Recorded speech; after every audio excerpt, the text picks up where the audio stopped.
Hey guys, so I figured that I would kind of show you guys what I am doing right now.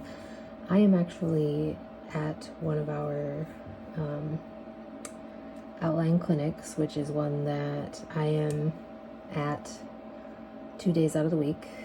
I am normally here on Wednesdays and Fridays, but I have taken over like all of the supply ordering and like keeping stuff organized and things like that, obviously, because I'm the one that's here the most. This clinic is only open 3 days a week, and I'm here 2 out of those 3 days. So today, if you couldn't tell, I'm in our little lab. We have our own little lab section of this clinic, and we do blood draws, we do basic wave testing, we do like the urine stuff. I don't know how well you can see that. Urine stuff. We've got like the PCR urines. We do glucose testing and all that kind of stuff. So I actually need to restock our little thing here. I already restocked the gloves, and then I decided maybe I should kind of show you guys what I'm doing, or like maybe you guys would be interested.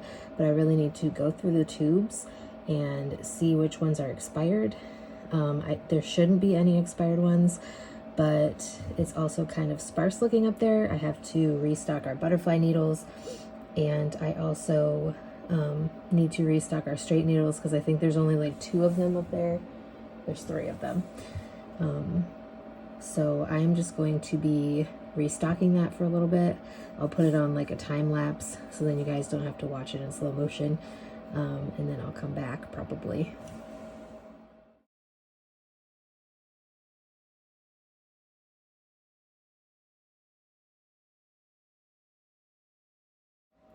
Okay, so I got to our red tubes, which is the serum clot activator, and these have a date that is less, well, it's pretty much a month away from now. So I have these ones that expire a month from now, basically a month from Monday, and these expire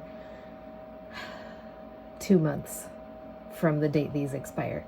So I'm just gonna go through the ones that are already up there and make sure that like all of these ones that are gonna expire soon are not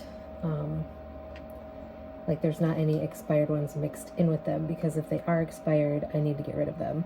But this is what I'm talking about, like when we haven't had consistent people out here, it gets a little frustrating, like trying to figure out what is expired, what's not, what needs to be reordered. Is a little bit frustrating.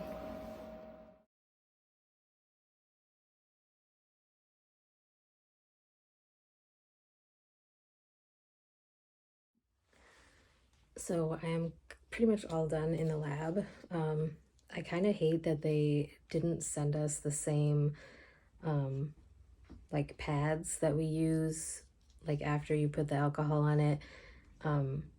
They sent us just plain gauze instead of like the more absorbent pads that we had to like stop the blood after the blood draw. And I liked the ones that we only have like 4 left of the other ones, and I usually use at least 1 per blood draw. So like today I had almost 0 success. Well, I basically had 0 success with my labs. I had only 1 lab that I actually was able to stick today and get successful specimen, but you know, it happens to everybody. The one person, I had a feeling it was going to be difficult from the get-go, because right off the bat he tells me they normally take about 7 tries, and hospital policy is you stick people twice and then it's somebody else's turn. Obviously, since I am the only person out here other than the provider, they get stuck twice, and then they have to go to our clinic in town, or the lab in town, I should say. So I understand that it's a little bit frustrating for people, but like my tips for those people is like, make sure you're hydrated if you are coming in asking to have labs drawn. Like, you would think that it would be common sense to people, but I'm guessing that some people just don't understand, like, that hydration is a very important factor in whether or not we are able to successfully draw someone's blood. So I don't know if you can tell or not, but I am sitting in our supply room, and I kind of wanted to show you the two different types of tourniquets we have. And I'm not exactly sure why we have this other tourniquet, because I absolutely hate them. So these are the tourniquets that I use. Blue. I don't know if you can see like the texture on them. And then we have these pink ones, but like they don't have a texture on them. And sorry, you see my hair on that one. I put it in my scrub pocket. But like, if you look at this, like this, I feel like grabs patients' hair, and it's a lot less like stretchy compared to this tourniquet that like you can go a lot, and it's a lot easier. So I do like, I don't understand why these are here. I never use them. I'm glad that we have mostly just blue ones now, because I don't use these simply because like it's like a, you can see how shiny it is. It's like it catches on people's arm hair.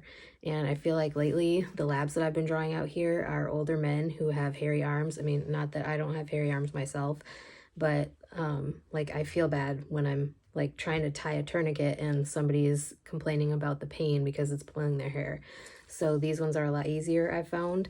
Let me know if you guys have things like this that like when you're drawing blood or doing different procedures or whatever at your workplace, like do you have things that you prefer over others? Like for example, my blue tourniquet over this rubbery mess. So yeah, anyways, that is going to be it for today's video. I may film a couple other videos today. I am actually here by myself for another hour and a half, maybe a little more than that. Yeah.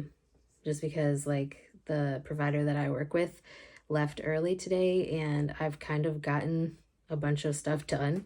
So like I've gotten organizing done. I've looked through our supplies to see if anything needed to be ordered. And I'm just kind of waiting for our courier to come pick up the one specimen that I was able to successfully get.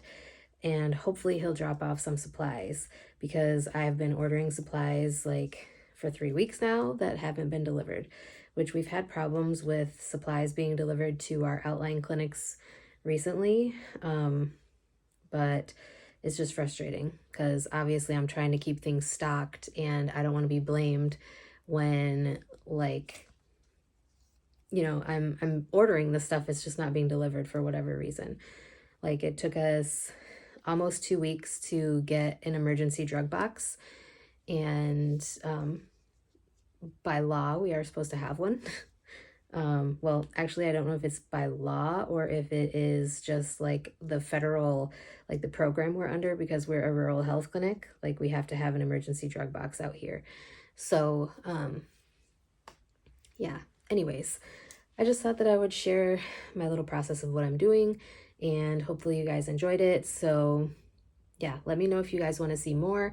Obviously, I can't film a lot of what I do at work, but I am able to answer questions or talk through things, or like, you know, offer my tips and tricks for certain procedures and things like that if you guys would be interested in hearing that information. So anyways, I will talk to you guys in my next video.